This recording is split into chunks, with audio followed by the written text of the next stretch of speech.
faut les ordonner. En tout cas, il y a un ordre qui est proposé par Jésus avec ce refrain, l'enseignement. Déjà, ceux qui sont dans l'ostentation ont reçu leur récompense, et puis celles et ceux qui, au contraire, vivent dans une intériorité, cela entre dans une fécondité. Voilà. Ton Père voit dans le secret, il te le révèle.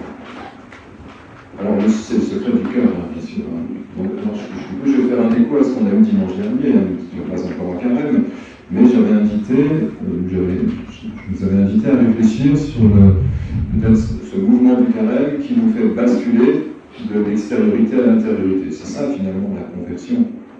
Alors, si on essaye d'ordonner les choses, on pourrait dire, on pourrait commencer par la prière. Alors, la prière, c'est de fait ce moment d'intériorité. C'est ça, finalement, la prière. La prière domestique, la prière communautaire. Chacun est invité à cette... Alors, la conversion, je rappelle, c'est personnel. C'est toujours personnel. L'alliance est toujours personnelle avec Dieu. C'était un peu la thématique de dimanche dernier. L'alliance dépend de deux libertés, je l'ai développé. C'est-à-dire que Dieu est dans cette ouverture et cette écoute de ses enfants, les enfants que nous sommes. Et puis nous apprenons aussi à nous, comme le Maître, nous apprenons comme Jésus à écouter le Père, puisqu'il voit dans le secret chacun de ses enfants. Et puis cette écoute personnelle nous permet ensuite de faire communauté, mais la prière a commencé parce que chacun a décidé de prier. Alors, en ce moment, il y en a plusieurs parmi nous, je crois. En tout cas, on a beaucoup de catéchumènes. Dimanche prochain, comme tous les catéchumènes du monde, ils vivront donc pour ce premier dimanche l'appel décisif par le évêque. Donc, ils ont bien répondu personnellement à cet appel que Dieu leur a adressé, puisqu'on ne va pas à la pêche. Bon, si Jésus nous a dit qu'il fallait aller à la pêche, mais on peut évangéliser, voilà. On peut proposer un chemin de conversion, mais je crois qu'on est surtout là comme personnes qui repérons la conversion que quelqu'un a pu vivre, cette rencontre qu'il fait personnellement avec Dieu, puis après c'est l'accompagnement, catéchuménat, etc. Mais je dis ça souvent, il n'y a jamais, on ne recrute pas, voilà. Et non, sinon ce serait l'ostentation, bien sûr. Donc nous écoutons l'appel que chacun reçoit, et puis nous accompagnons sur ce chemin pour rappeler à tous ceux qui sont appelés qu'ils ont choisi la bonne option. Voilà.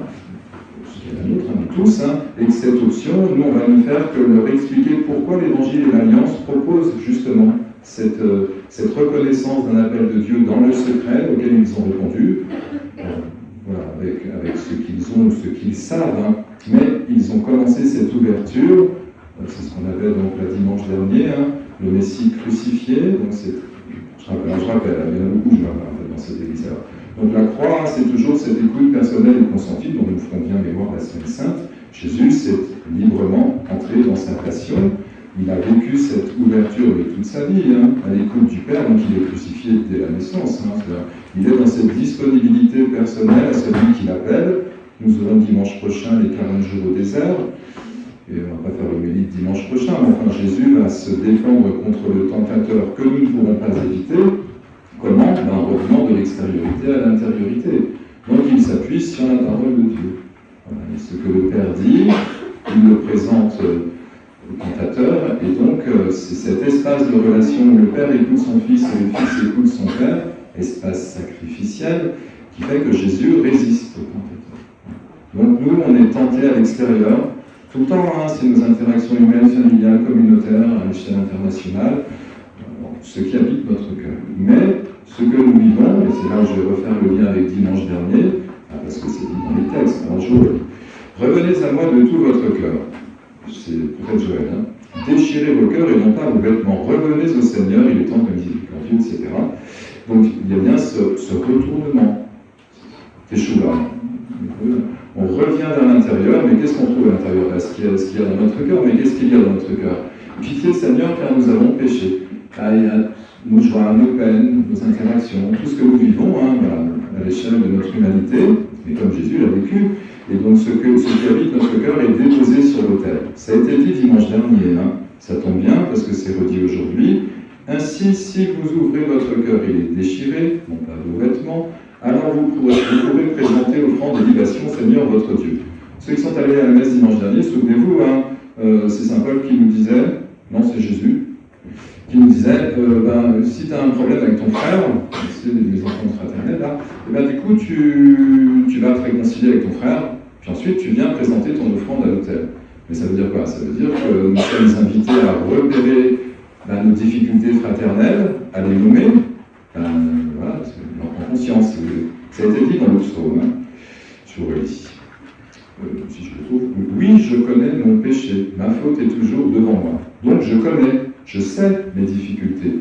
Donc j'en fais offrande au Seigneur, mais il faut en prendre conscience avant. Alors c'est un peu ça le chemin du carême, on prend conscience voilà, de nos facilités, de nos difficultés, de ce que chacun peut vivre, vraiment personnellement. Et puis comme ça habite notre cœur, alors on le dépose devant Dieu sur l'autel et Dieu transfigure notre offrande parce qu'évidemment c'est la vôtre et que Dieu nous reconnaît, parce qu'il reconnaît notre péché. Encore une fois, on est accentué sur le péché, c'est le mercredi décembre, mais c'est tout ce qui habite votre cœur. Ce qu'on appelle nos états d'âme. Je ne vais pas développer plus, mais tout ce que nous vivons dans ce corps qui est nôtre et qui nous est confié, de fait, est sans cesse pris dans des émotions, des difficultés, des joies, des peines. Encore, on pourrait prendre les 7 sacrements.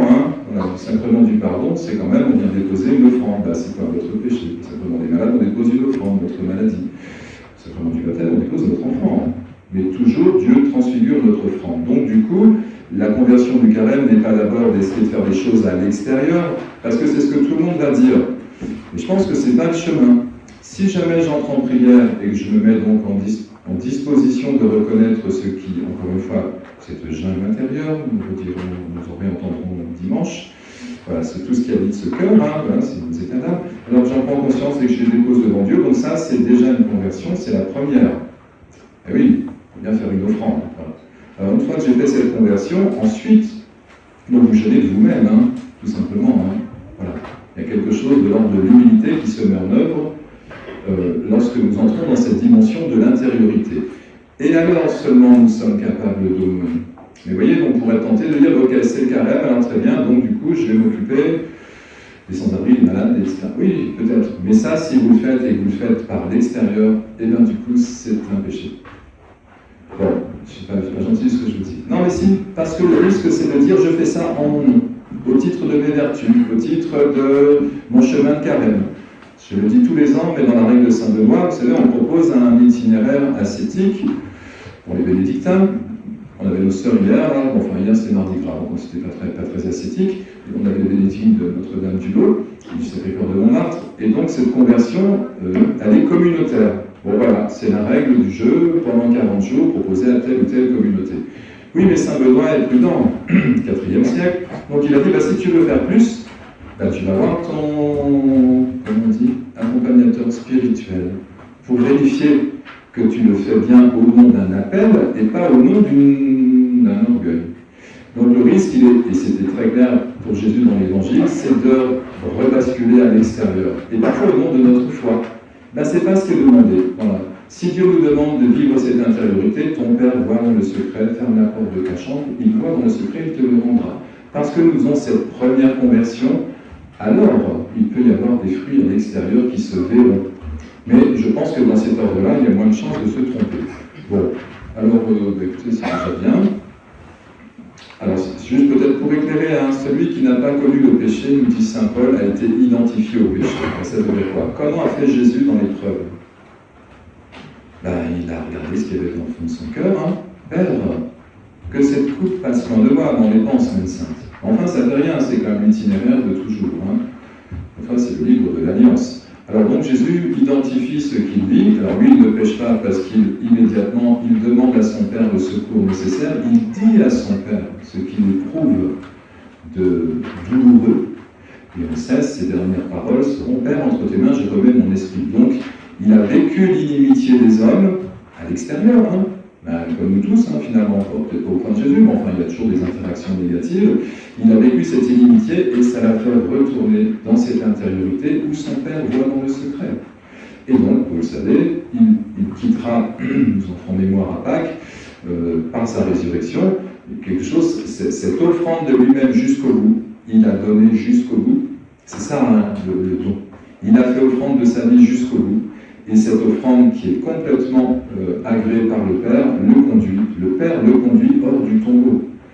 Et voyez bien, il y aura toujours, et puis on parlera de la transfiguration au fil du carême, hein, il faut bien comprendre que le point de départ de toute conversion, c'est une offrande, et une offrande est toujours ce qu'il y a dans mon cœur, pas dans celui de votre conjoint.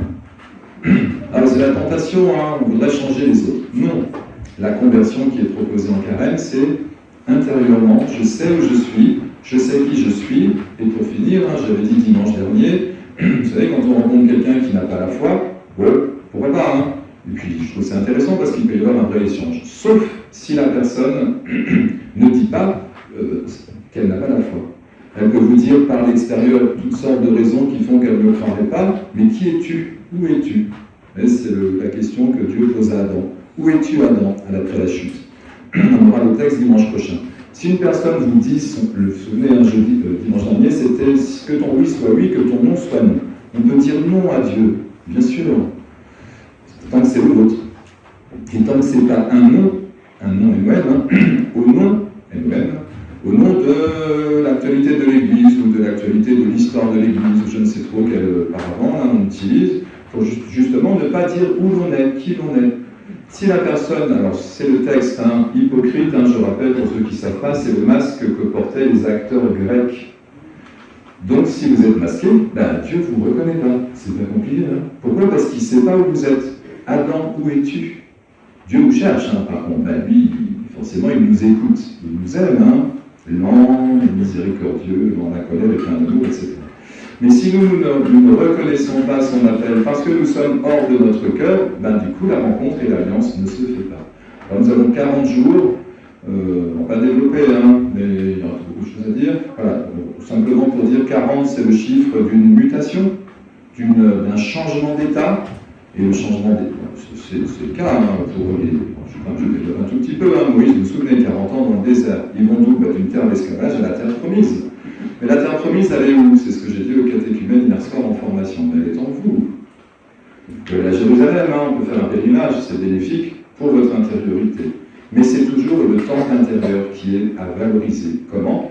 En faisant offrande. Si nous faisons offrande, il y a transfiguration. Écoutez, on va célébrer la messe, Et s'il y a transfiguration, c'est que nous retrouvons l'alliance filiale, chacun. Et alors, nous sommes capables de fraternité et de communauté. Mais ne faisons pas les choses à l'envers parce qu'on est tenté vers l'extérieur. Mais ça, c'est une tentation.